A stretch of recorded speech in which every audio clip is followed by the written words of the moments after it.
এতিয়া ইয়াতে ক'লে যে ক্ষুদ্ৰ চাহ খেতিয়কৰ পাতৰ মূল্য নিৰ্ধাৰণ কৰিব লাগে।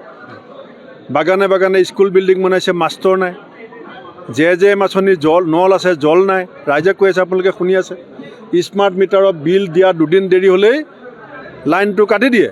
কিন্তু এখন বাগানৰ শ্ৰমিকে আজি কি ক'লে যে আমি দৰমহা পাওঁতে 15 দিন 3 মাহলৈকে দেৰি হয়।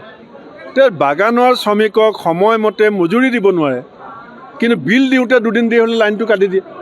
সেইকাৰণে আমি স্মাৰ্ট মিটাৰৰ বিৰোধিতা কৰি আছোঁ। মুখ্যমন্ত্ৰী আচল ৰাইজৰ সমস্যাবিলাক এতিয়া ইয়াতে ক'লে, বয়সস্থ 70 বছৰীয়া এজন বয়োবৃদ্ধ ব্যক্তিয়ে কি ক'লে যে মোৰ মাটিখিনি মই এতিয়া বুঢ়া হৈ গ'লোঁ, আজিলৈকে মই কাগজ কৰিব নোৱাৰিলোঁ। সেই মুখ্যমন্ত্ৰীটো কৈছিলে যে মাটিৰ পট্টা দিম।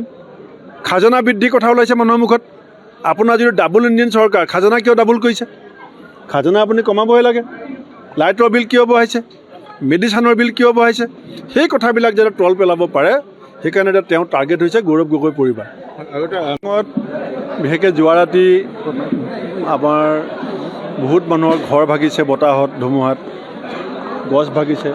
তাৰপাছতো আপুনি দেখিছে যে ৰাস্তাত ওলাই আহিবৰ কাৰণেও মানুহে গছ কাটি মেলি ৰাস্তা চাফা কৰিও আজি আমাৰ এই সভাত যিধৰণে ৰাইজে সঁহাৰি দিছে, সঁচাকৈ মই অত্যন্ত অভিভূত আৰু বহুত প্ৰেৰণা পাইছোঁ, বহুত সাহস পাইছোঁ যে টিংখাঙৰ নিচিনা এটা আমাৰ খেলঞ্জীয়া মানুহৰ জেগা, তাত ৰাইজৰ যিটো সঁহাৰি, সেইটো নিশ্চিতভাৱে কংগ্ৰেছ দলৰ ভৱিষ্যতৰ এটা ইংগিত, শক্তিশালী ইংগিত বহন কৰিছে।